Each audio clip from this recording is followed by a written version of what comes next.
Good afternoon everyone, welcome back to my YouTube channel. Today I'll show you how the hydraulic crimping machine is working and how the hydraulic system or hydraulic hoses being made. So these are the die for the different sizes of hose.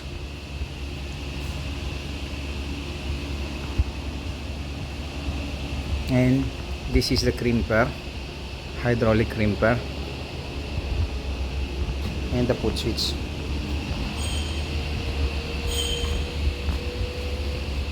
Beside me here we have different types of fittings. So basically you have this 12 by 47.6. This is DN standard. So different fittings, different sizes. And the sleeve. So this is the sleeve where it goes inside the hose like this. Okay, and inserting this one. So it goes like this, and then the hose. Okay, so I'll show you shortly how it's being done. By the way, for the AC and the other system it's similar, so that these fittings are all for AC pipe. So you have the sizes of 10-12, 12-12,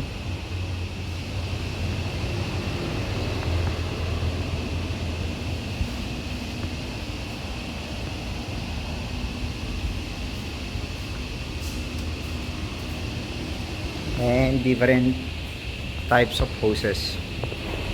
So for the hoses you can see what is the working pressure. So maximum working pressure is 30 bar 1435 psi. Standard SAE 100 R605 DN8 pH 147. So the size of this pipe is 516. Okay, so maximum working pressure 30 bar for 1435 psi. So on for the rest of the piping or the hose. And you have this steel support or steel sleeved hose.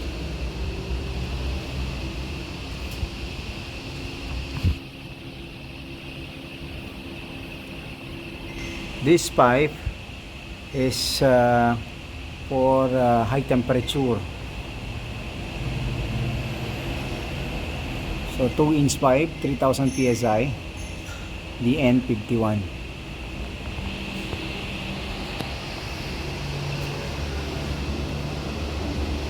And this is the cutting disc to cut pipe.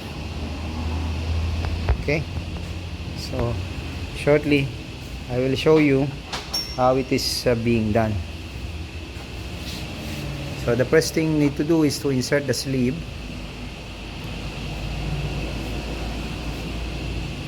into the right size.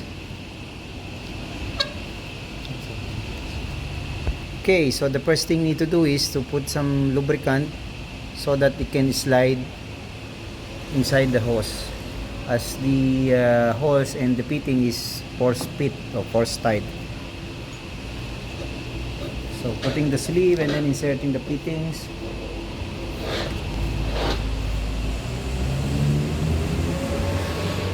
And then making sure that the fitting is perfectly inserted inside all the way through.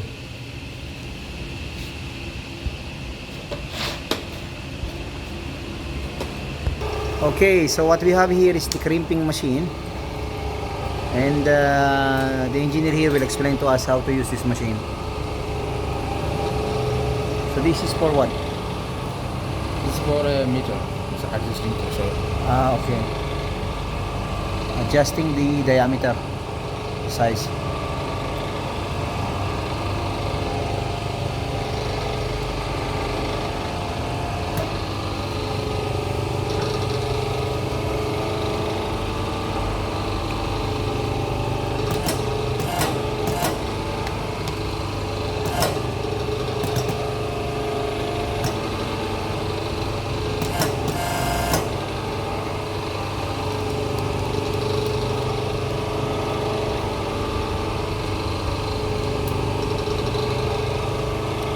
This is to remove the die. Yeah. Okay, so basically this one is to hold the die in position, and he will unscrew the Allen lock so that it will disengage, and then open release the crimper.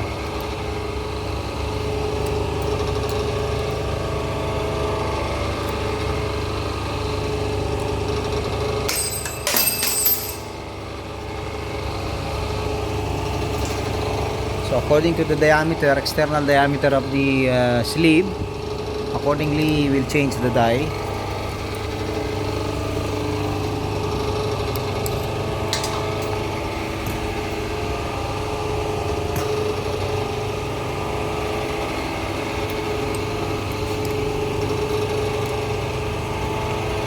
Let me show you how these things work. See that this tool setter holds the pieces of the crimper die.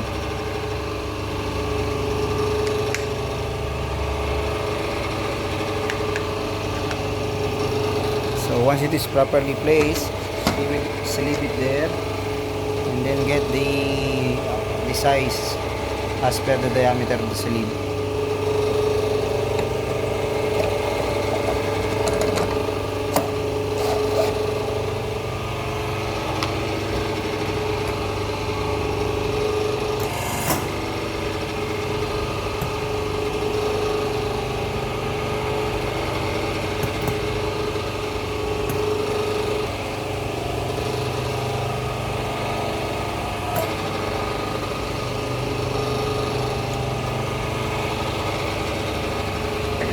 Okay, so the dial was changed, and now he needs to tighten the securing rod so that when he opens the die,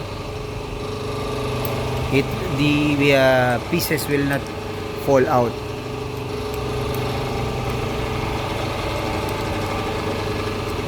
So the diameter of this is what, 55 mm.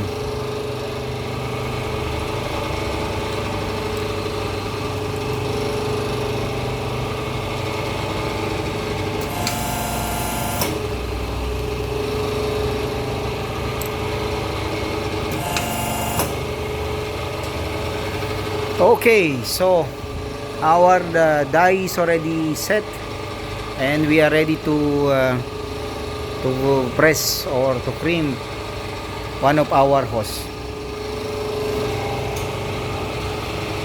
The working pressure of this hose, as per the screw compressor, it is 55. No, it's 9 bar, and this hose can reach maximum of 50 bar pressure.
Okay, so one is done, and look how wonderful he did this. Very good.